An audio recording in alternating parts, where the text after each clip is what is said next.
Hello and welcome to ARK classes. आज हम पढ़ने वाले हैं क्लास 10th की पोएम जिसका नाम है the ball. Let's get start. A boy losses a ball, he is very upset. कि एक लड़का अपनी गेंद को खो देता है और ही इज़ वेरी अपसेट, और वह बहुत उदास है। A ball doesn't cost much. A ball doesn't cost much कि एक गेंद का मूल्य बहुत अधिक नहीं होता है। Nor it is difficult to buy another ball, और ना ही ये बहुत मुश्किल है कि एक दूसरी गेंद को ख़रीदा जाए। Why then is the boy so upset, तो वह लड़का इतना ज़्यादा उदास क्यों है।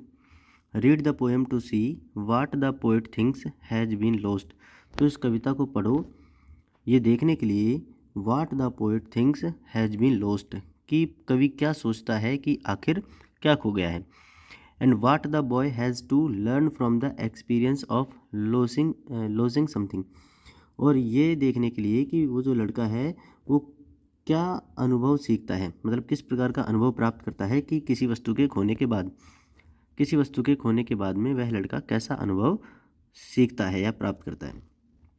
तो चलिए पोएम देखते हैं। What is the boy now who has lost his ball? What is he do? I saw it go merrily bouncing down the street, and then merrily over there it is in the water. कि what is the boy now, कि अब वह लड़का क्या करेगा या उस लड़के की कंडीशन कैसी है। Who has lost his ball, जिसने अपनी गेंद को खो दिया है। What is he do? What is he to do, कि अब उस लड़के को क्या करना चाहिए। आई साइट को, कि मैंने इसे जाते हुए देखा था। मैरिली बाउंसिंग, यानी कि मैरिली मीन्स क्या है, प्रसन्नता से, बाउंसिंग यानी उछलते हुए। मैंने इस मतलब यहाँ पे ये पोइट है, अब ये कहता है कि मैंने इसे प्रसन्नता से उछलते हुए जाते हुए देखा था। डाउन द स्ट्रीट, यानी कि गली में नीचे की ओर। एंड देन, और उसके बाद मैरिली ओवर, यानी कि और उसके बाद मैरिली ओवर यानी कि प्रसन्नता से इसके ऊपर। Then it is in the water, और उसके बाद ये कहाँ चली गई, पानी में गिर गई।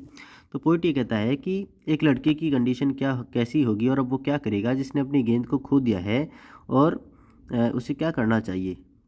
और यहाँ पे पोइट कहता है कि आई सा इट गो मैरिली बाउंसिंग, यानी कि मैंने उस गेंद को प्रसन्नता से उछलते हुए जाते हुए देखा था। डाउन द स्ट्रीट, यानी गली में नीचे की ओर, और इसके बाद प्रसन्नता से पानी के अंदर। No use to say oh there are other balls, that means कि oh there are other balls, मतलब ऐसा कहना उचित नहीं होगा। ऐसा कहना उचित नहीं होगा कि oh there are other balls, कि यहाँ उसके जैसी और भी कई सारी गेंदें हैं। An ultimate shaking grief fixes the boy, क्योंकि एक अल्टीमेट यानी कि एक अनंत सा, अल्टीमेट शेकिंग ग्रीफ यानी कि कभी ना समाप्त होने वाला जो ग्रीफ है। ग्रीफ का मतलब क्या है, जो दुख है वह उस लड़के पर क्या हो गया है, फिक्स हो गया है, अर्थात उस दुख ने उस लड़के को घेर लिया है। शेकिंग का मतलब क्या है, हिला देने वाला। तो एक कहने का मतलब जो गहरा दुख है, बॉडी को हिला देने वाला जो दुख है, उस दुख को उस लड़के ने घेर लिया है, क्योंकि वो जो गेंद थी उस लड़के के लिए बहुत ज़्यादा इम्पोर्टेंट थी। And as he stand rigid trembling staring down, और अब वह लड़का रिजिड यानी एकदम स्थिर खड़ा हुआ था। रिजिड का मतलब क्या है, जैसे हिलाया ना जा सके। और अब वह लड़का एकदम स्थिर कांपता हुआ और स्टेयरिंग डाउन यानी गली में नीचे की ओर घूरता हुआ खड़ा था। All his young days into the harbour where his ball went, और ऑल हिज यंग डेज यानी उसका सारा दिन, यंग डेज मीन्स क्या है, उसका सारा दिन, इनटू द हार्बर यानी कि हार्बर मीन्स क्या है कि एक समुद्री जहाज़ की तरह, जैसे समुद्री जहाज़ होता है अपना सारा का सारा टाइम स्पेंड करता है। और तो समुद्र के किनारे जब वो आता है, तो इसका मतलब क्या है, all his young days into the harbour, यानी कि उसके जो सारे सारे दिन हैं इनटू द हार्बर, तो वो उसी कहने का मतलब किनारे खड़े होकर के बीतते हैं जहाँ उसकी बॉल गई थी। हिज बॉल वेंट, जहाँ उसकी बॉल गई थी, मतलब जहाँ उसकी गेंद गई थी। I would not intrude on him, कि मैं इसमें दखलंदाजी नहीं करूँगा। इंट्रूड ऑन हिम मीन्स है कि इस चीज़ में हस्तक्षेप नहीं करूँगा। मतलब ये कह रहा है एक पोइट कि मैं चाहूँ तो उसे समझा सकता हूँ कि भाई आप तुम्हारी गेंद खोई है तो मैं तुम्हें दूसरी गेंद दिला दूंगा, या फिर वो उसको पैसे दे करके कहने का मतलब दूसरी गेंद भी दिला सकता है। लेकिन वो ये कहता है कि I would not intrude on him, कि मैं इसमें कोई दखलंदाजी नहीं करूँगा, मतलब मैं इसमें कोई दखल नहीं दूंगा। ए डाइम यानी कि एक डाइम, डाइम डाइम का मतलब क्या है, 10 सेंट, यानी कि बहुत ही कम एक छोटी मुद्रा होती है, ठीक है ना। इस ए डाइम यानी कि 10 सेंट की जो रुपीज़ है, एक तरह से उसका जो मूल्य है बहुत कम होता है। ए डाइम का मतलब क्या है कि बहुत ही छोटी रकम। अनदर बॉल यानी कि एक दूसरी बॉल की कीमत एक डाइम के बराबर है, इज वर्थलेस, जो कि उस लड़के के लिए क्या है, वर्थलेस है, अर्थात मूल्यहीन है। क्योंकि जो गेंद उस लड़की की खोई है, जो गेंद उस लड़के की खोई है वह केवल गेंद नहीं है, बल्कि उस गेंद के साथ में उस लड़के की फीलिंग्स भी जुड़ी हुई हैं। इसीलिए वो कहता है कि भाई एक दूसरी गेंद खरीदने में कोई ज़्यादा परेशानी नहीं है, क्योंकि इसका मूल्य भी कम होता है, लेकिन ऐसा करना वर्थलेस होगा, ठीक है। Now he senses first responsibility, क्योंकि अब उस लड़के को अपनी पहली जिम्मेदारी का अनुभव हुआ है, मतलब कि अब वह लड़का अपनी पहली रेस्पॉन्सिबिलिटी को समझेगा, क्योंकि उसकी गेंद खो गई है। इसलिए इस किसी चीज़ को खोने का जो दुख क्या होता है, उस चीज़ को कैसे सहन किया जाए, तो इस चीज़ को वह पहली बार समझेगा।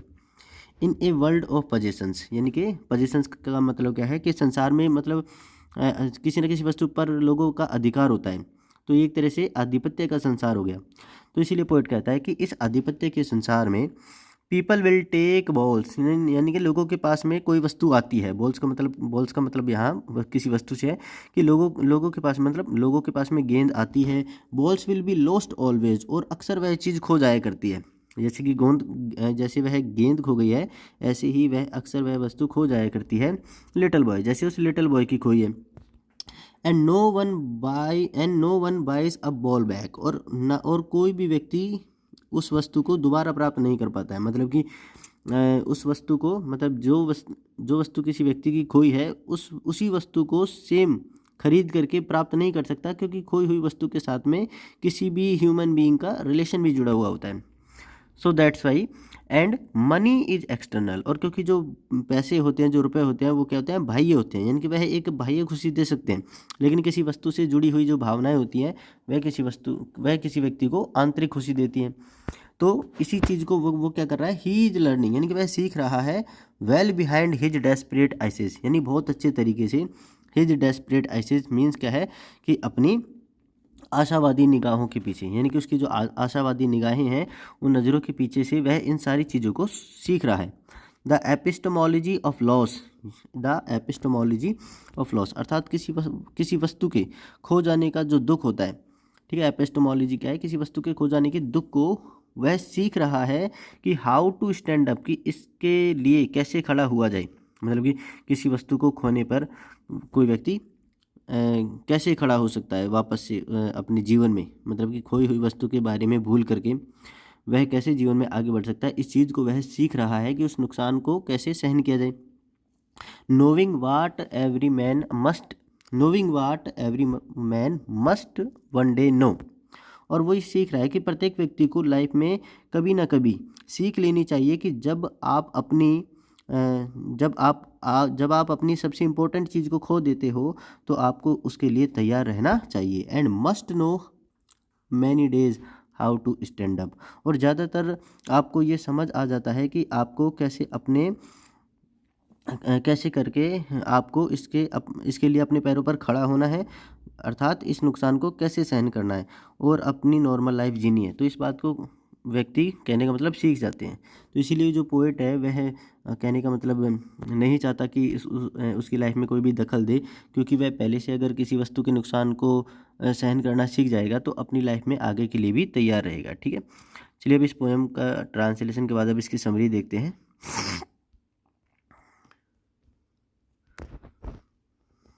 चलिए अब इस द बॉल पोएम की देखते हैं summary. The poet is talking about, इस पोएम की जो समरी है, इसकी जो पिक्चर है उसकी थोड़ी क्वालिटी कम है, तो आप इस वीडियो के क्वालिटी को थोड़ा सा एक्सटेंड कर सकते हो, थोड़ा बढ़ा सकते हो, ठीक है। चलिए देखते हैं समरी क्या है। The poet is talking about a little boy who has lost his ball, कि इस कविता में जो पोइट है वह एक छोटे लड़के के बारे में बात करते हैं जिसने अपनी बॉल को खो दिया है। He was playing with his ball, कि वह अपनी गेंद के साथ खेल रहा था। The ball skipped from his hand, कि वह बॉल उसके हाथ से छूट जाती है। And went into the near by water body, और पास के ही किसी पानी के सोर्स में जाके गिर जाती है। The poet says that this sight of the boy losing his favorite ball made him think about the boy and his reaction to this situation। और इसमें पोइट ये कहता है कि ये जो दृश्य है जिसमें लड़का अपनी मनपसंद गेंद को खो देता है, उसे ये सोचने पर मजबूर करता है उस लड़के के बारे में कि इस परिस्थिति में उसका रिएक्शन यानी प्रतिक्रिया कैसी होगी।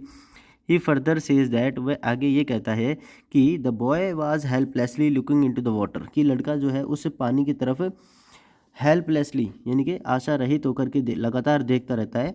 Where his ball had gone, जहाँ पर उसकी बॉल गई थी। He was sad and was trembling with fear, कि वह बहुत उदास था और वह डर से काँप रहा था। ही गोट सो इमर्स्ड इन हिज सोरो, कि वह अपने दुख में इतना लीन हो जाता है। That he kept standing near the harbour, कि वह उस पानी के किनारे उस पानी के सोर्स के पास में हमेशा ही खड़ा रहता था। For a very long time, अर्थात बहुत लंबे समय तक। And kept on looking for his ball, और लगातार अपनी बॉल को देखता रहता था यानी ढूंढता रहता था। The poet says that he could console him, और पोइट ये कहता है कि वह उसे आसानी से कंसोल कर सकता था यानी उसे आसानी से समझा सकता था। दैट कि he may get new balls और he could also give him some money to buy another ball, कि वह एक नई बॉल आसानी से प्राप्त कर सकता है या फिर वह उसे कुछ रुपए दे देगा ताकि वह अपने लिए एक दूसरी बॉल खरीद ले। But he stops himself from doing so, लेकिन वो अपने आप को ऐसा करने से रोक लेता है। बिकॉज, क्योंकि ही थिंक्स दैट, क्योंकि उसे ऐसा लगता है कि द मनी में ब्रिंग ए न्यू बॉल, कि पैसों से एक नई गेंद तो आ जाएगी, but will not bring the memories, लेकिन उससे वो यादें वापस नहीं आएंगी एंड फीलिंग्स, और वो भावनाएं वापस नहीं आएंगी। That attached to the lost ball, जो कि उस खोई हुई गेंद से जुड़ी हुई थी। ही फर्दर सेज, वह आगे ये भी कहता है कि the time has come for the boy, कि अब उस लड़के के लिए अब समय आ चुका था। टू लर्न हिज रेस्पॉन्सिबिलिटीज़, कि वह अपनी जिम्मेदारियों को समझे। Here the poet wants to say, यहाँ पर ये कवि ये कहना चाहता है कि now the boy will learn the toughest lesson of life, कि वह लड़का अब अपने जीवन का सबसे कठिनतम हिस्से को सीखेगा, सबसे कठोर जीवन के पाठ को सीखेगा। The lesson of accepting the harsh realities of life, इनके जीवन की बहुत ही कड़वी सच्चाई को कहने का मतलब स्वीकार करना सीखेगा। That one day we will loss our loved ones and our loved things, कि किसी न किसी दिन हम अपनी प्यारी चीज़ों को खो देते हैं। एंड आवर लव्ड थिंग्स, यानी कि हमारी प्यारी चीज़ों को या प्यारे इंसानों को हम किसी न किसी दिन खो देते हैं। तो इस बात को वह लड़का अब से ही सीख जाएगा, तो ये उसके लिए बेहतर होगा ताकि वह अपने आने वाले समय के लिए अच्छे से तैयार रहे। ठीक है, तो ये इसकी समरी थी जो कि अभी यहाँ पे कंप्लीट होती है। तो आई होप कि सभी को पोएम समझ में आई होगी। मिलते हैं नेक्स्ट वीडियो में। Till then, good bye and take care.